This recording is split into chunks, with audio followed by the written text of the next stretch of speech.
Cette question, faut-il choisir sa fin de vie? Cette question, nous allons la poser à Jean-Luc Romero. Michel, notre invité, il est avec nous en plateau. Le nordiste est élu, il est aussi et surtout président de l'association pour le droit à mourir dans la dignité. Il nous dira pourquoi il est particulièrement mobilisé en ce moment. En tout cas, Roman Idress s'est penché sur la question. Roman, de quoi parle-t-on exactement quand on évoque la fin de vie?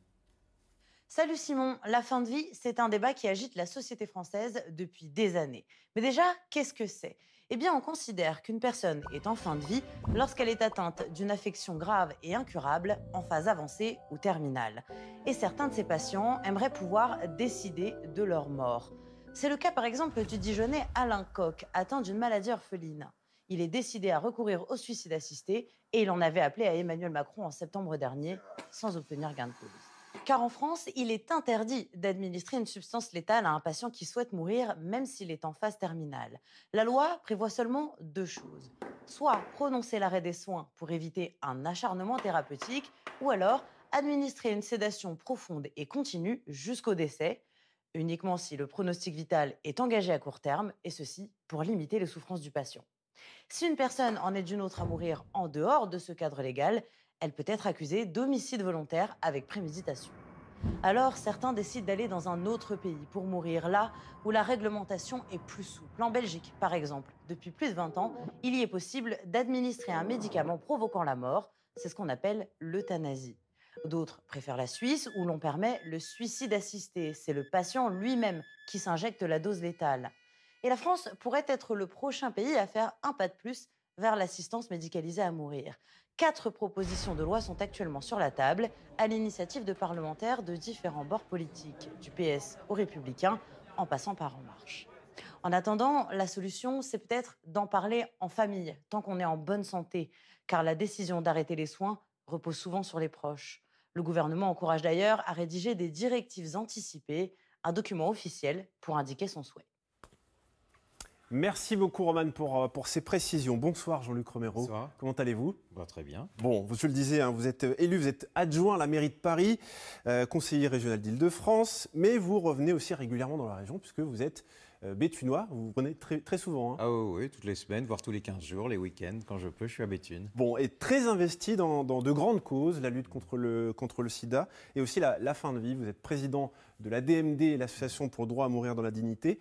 Justement, depuis quand date cet engagement? Comment vous en êtes venu à avoir ces responsabilités-là? Malheureusement très ancien parce que très jeune j'ai été confronté au sida et j'ai eu la plupart de mes amis qui en sont morts à 20 ans, 25 ans et je les ai vus mourir dans des conditions atroces.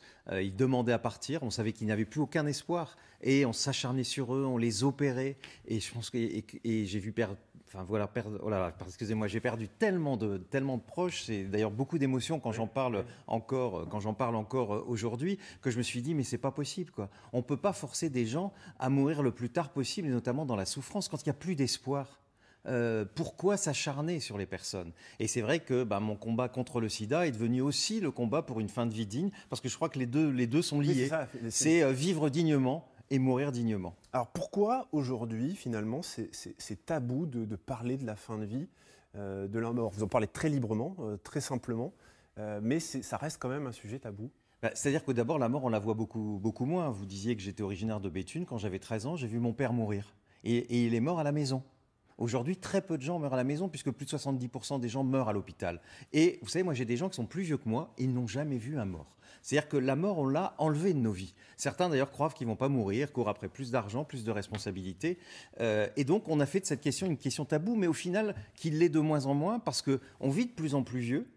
Mais on voit nos parents, nos grands-parents mourir dans des conditions difficiles. On a vu avec la Covid, moi j'ai vu ma mère mourir à Béthune, dans l'hôpital de Béthune, de la Covid, dans des conditions extrêmement difficiles. Et ça interroge chacune et chacun d'entre nous. Et c'est peut-être aussi pour ça qu'aujourd'hui, cette question, elle est si importante chez les Français. C'est pour ça qu'elle revient un peu sur le devant.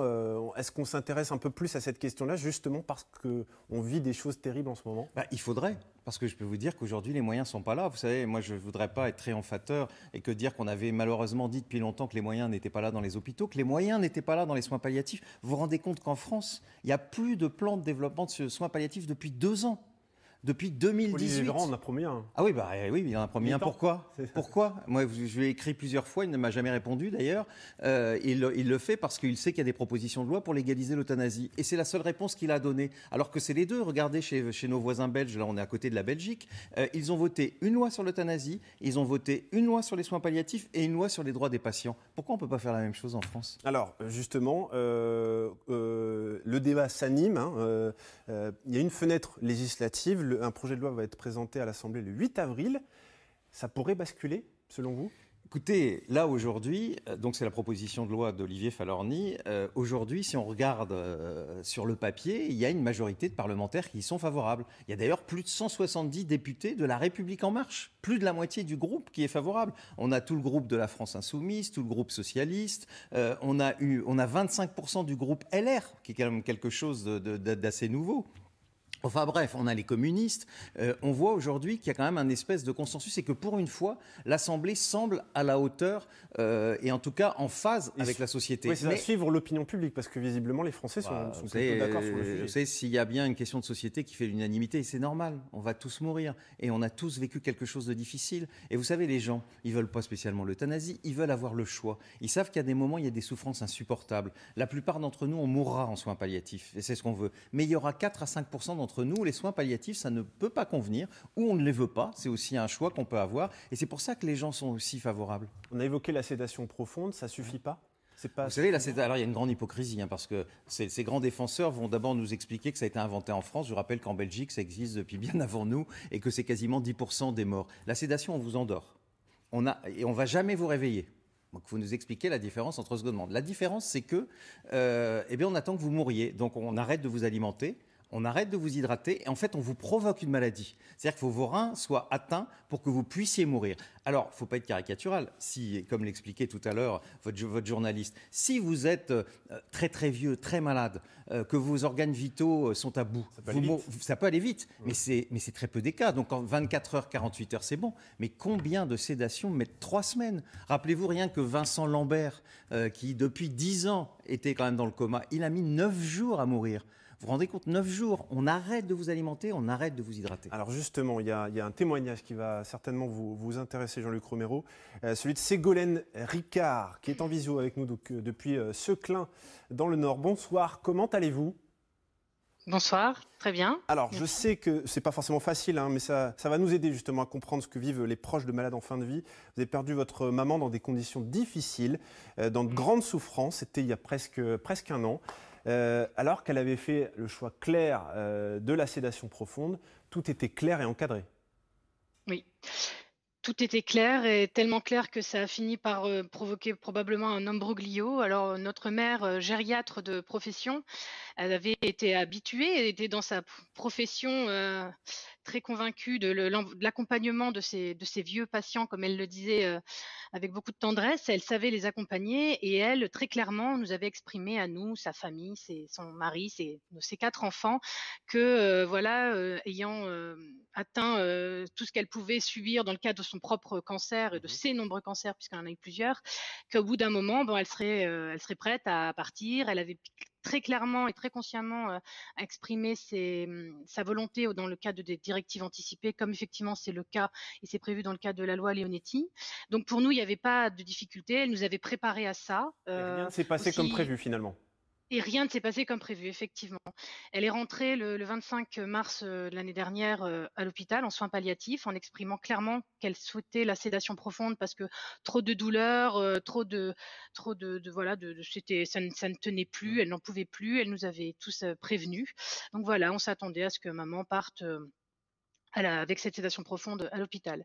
Et effectivement, tout ne s'est pas passé comme prévu parce que quand on l'a reçue, qu'elle avait clairement exprimé ça, je veux ma sédation profonde, on lui a dit attendez, non, on va déjà apaiser les douleurs, on n'est pas là pour mettre la fin de vie, on fait ça. Donc ok, très bien. Et puis au bout d'un moment, elle était atteinte d'un cancer en phase terminale de poumon. On a souhaité lui faire un cliché contre le Covid, enfin pour voir si elle n'avait pas le Covid. Oui, on est en pleine crise en fait, au début de la crise sanitaire. On est en plein dedans, voilà.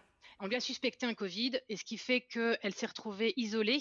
Donc, si elle était prête effectivement à avoir cette sédation profonde, elle s'est retrouvée toute seule, isolée de son mari, isolée des seuls proches qui pouvaient l'aider à la soutenir dans cette fin. Et ce qui fait que ça a été très compliqué pour elle. On a dû se battre. Alors, on a fait le test qui s'est effectivement révélé négatif. Et vous Donc êtes ça n'avait battu rien pour à la, voir. pour la récupérer, pour qu'elle vienne Et finalement à la maison parce que finalement voilà, l'hôpital voulait pas voilà, exactement. la On prendre a dit ça en soins suffit. palliatifs. On s'est associé avec d'autres amis médecins pour essayer de faire un dossier pour qu'elle puisse rentrer à la maison. Effectivement, elle est rentrée le vendredi qui a suivi. On s'est dit, bon, bah, quelque part, c'est bien, elle va pouvoir faire cette sédation profonde à la maison. Finalement, c'est peut-être pas plus mal. Donc, nous, mon frère et moi, l'avons rejoint auprès de mon beau-père, qui était déjà sans chevet depuis le début. Et là, ça a été une succession d'épreuves, parce que si on s'était préparé à accompagner notre mère jusqu'à la fin, on s'était pas préparé à se battre pour qu'on obtienne sa volonté, pour qu'on puisse effectivement qu'elle obtienne cette sédation profonde qui, comme M. Romero l'a très bien expliqué, à un moment donné, on est inconscient et on s'endort. Ça peut prendre du temps, effectivement, selon comment on se porte, dans quel état. Et en fait, elle était de douleur en douleur. Tous les jours, nous devions appeler le responsable de la HAD pour lui dire elle est douloureuse. Elle nous demande, elle nous dit j'en peux plus, j'en peux plus. Alors que quand on est inconscient, on ne s'exprime plus, Oui, on c'est ça, pas s'endort. totalement endormi finalement. Ça Ah, doit pas vous du faire tout, bouillir, pas du tout. j'imagine, Je l'ai un peu vécu avec ma mère, alors j'avoue que, mais ce que je comprends et ce que dit Ségolène, c'est que même cette sédation, qui aurait pu être une solution, en fait, c'est le médecin qui décide au final. Et on voit bien que la personne, elle a beau avoir écrit les choses, si le médecin ne veut pas le faire. Alors je pense quand même qu'il y a une majorité de médecins qui écoutent quand même leurs patients. Mais ça, c'est l'exemple. J'en pourrais vous en donner plein d'autres. Et c'est vrai que c'est quand même assez incroyable.